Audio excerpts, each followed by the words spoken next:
ஜெய் சாய்ராம். ஜெய் குரு தேவதத்தா. குரு பிரம்மா குரு விஷ்ணு குரு தேவோ மகேஸ்வரகா. குரு சாட்சாத் பரபிரம்மா தஸ்மை ஸ்ரீ குருவே நமகா. ஸ்ரீ ராம விஜயம் பாகம் 42. அப்படி வெட்டப்பட்ட உடலின் ஒரு பாகங்களில் ஒரு கரம் பறந்து இந்திரஜித்தின் மனைவியும் ஆதிசேஷனின் மகளுமான ஸ்லோக்சனாவின் அந்தப்புரத்தில் விழுந்தது. இந்திரஜித்தின் தலையை வானரர்கள் தங்களது முகாமுக்கு மகிழ்வுடன் கொண்டு சென்றனர். அந்த தலையை பத்திரமாக பாதுகாக்கும்படி அதை வேண்டி வரும் ஒரு பெண்ணிடம் உரிய மரியாதைகளுடன் கொடுக்கும்படியும் ராமன் உத்தரவிட்டான். சுலோச்சனா தனது அறையிலிருந்து வெளிவந்தாள். அங்கே விழுந்து கிடந்த ஒரு கரத்தை கண்டாள். அது தனது கணவனின் கை என்பதை அறிந்தாள். என்ன நடந்திருக்கும் என யூகித்து மிகுந்த வருத்தம் அடைந்து புலம்பினாள். அந்த கையை எடுத்து அணைத்து கொண்டு, என் அன்பே, நீ எப்படி இறந்தாய் என சொல். நான் கற்புடையவள் என்பது உண்மையானால் ராமனுடன் நீ புரிந்த போரை பற்றிய ஒரு குறிப்பை இந்த கரத்தால் எனக்கு எழுதி காட்டு என அரற்றிக்கொண்டே ஒரு எழுதுகோலையும் எழுதுவதற்கான உபகரணங்களையும் அதன் முன் வைத்தாள். அந்த நடந்த போரின் அனைத்தையும் விவரமாக அந்த கரமானது எழுதி தனது சிரம் இப்போது ஜுவாலாவில் இருக்கும் செய்தியை சொன்னது.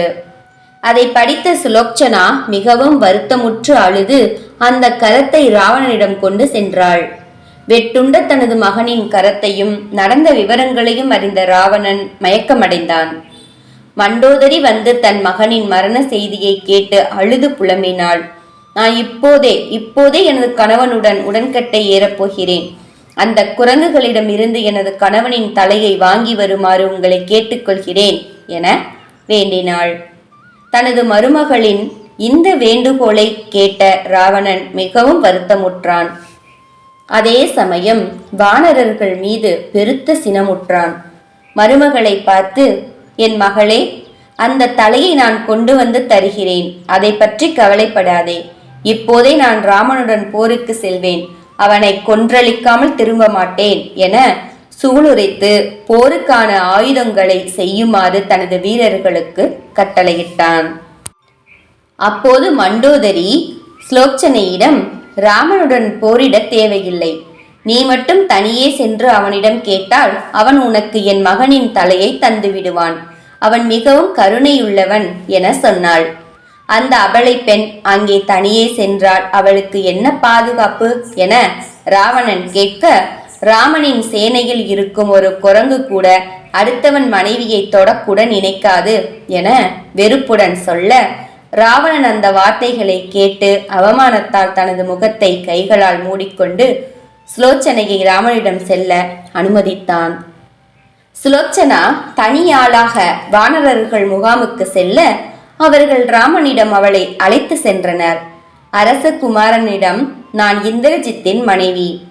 எனது கணவனின் தலையை இங்கிருந்து பெற்று சென்று அதனுடன் உடன்கட்டை ஏறி தீ குளிக்கவென வந்திருக்கிறேன். எனவே அதை என்னிடம் தருமாறு வேண்டுகிறேன் என முறையிட்டாள்.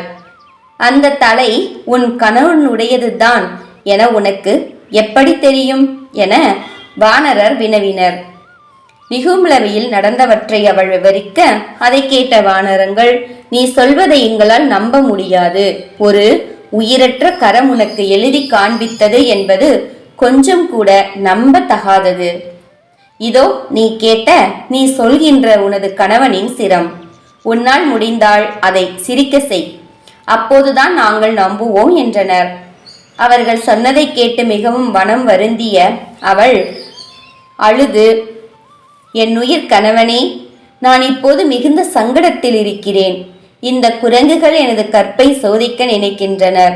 நீ மட்டும் இப்போது சிரிக்கவில்லை என்றால் என்னை ஒரு இழிந்த பெண்ணாகவே கருதி எள்ளி நகையாடுவர் என தன் கணவனின் தலையை கட்டிக்கொண்டு கதறினாள். அவள் எவ்வளவு கதறியும் அந்த தலை சிரிக்கவில்லை. மனம் நொந்து போன சுலோச்சனை, நான் ஒரு மிகப்பெரிய தவறிழைத்து விட்டேன். நான் மட்டும் எனது தந்தையான ஆதிசேஷனை உதவிக்கு அழைத்திருந்தால் நீ காப்பாற்றப்பட்டிருப்பாய் என அழுதாள். அதை கேட்டதும் இந்திரஜித்தின் தலை அடக்க முடியாமல் சிரிக்கத் தொடங்கியது.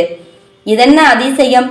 எவ்வளவோ சோகமாக இந்த பெண் கதறி கேட்டுக்கொண்ட போதெல்லாம் சிரிக்காத இந்த தலை இந்த சேசன் என்னும் வார்த்தையை கேட்டவுடன் இப்படி சிரிக்கிறதே.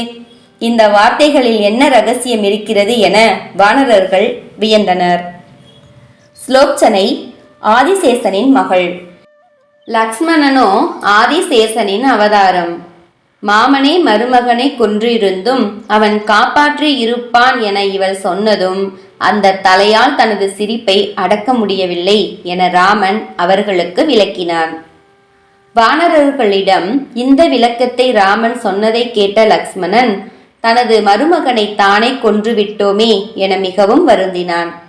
இதை கண்ட ராமன், லக்ஷ்மணன் விரும்பினால் அப்போதே இந்திரஜித்தை மீண்டும் உயிர்ப்பிக்க தான் தயாராக இருப்பதாக சொன்னான். ஆனால் இதர வானரர்கள் கேட்டதற்கிணங்க அவ்வாறு செய்யவில்லை. சுலோச்சனையை போற்றி இந்திரஜித்தின் தலையை அவளிடம் வானரர்கள் கொடுத்தனுப்பினர். அதை எடுத்துக்கொண்டு கடற்கரைக்கு வந்து மரக்கட்டைகளை அடுக்கி சிதை மூட்டி தன் கணவனின் தலையுடன் சுலோச்சனா சிதைக்களம் புகுந்தாள். தனது குடும்பத்தினருடன் அந்த கொடுமையான காட்சியை கண்ட ராவணன் மிகவும் மன வருத்தமடைந்து இலங்கைக்கு திரும்பினான். இங்கு முடித்து அடுத்த பாகத்தில் தொடரலாம்.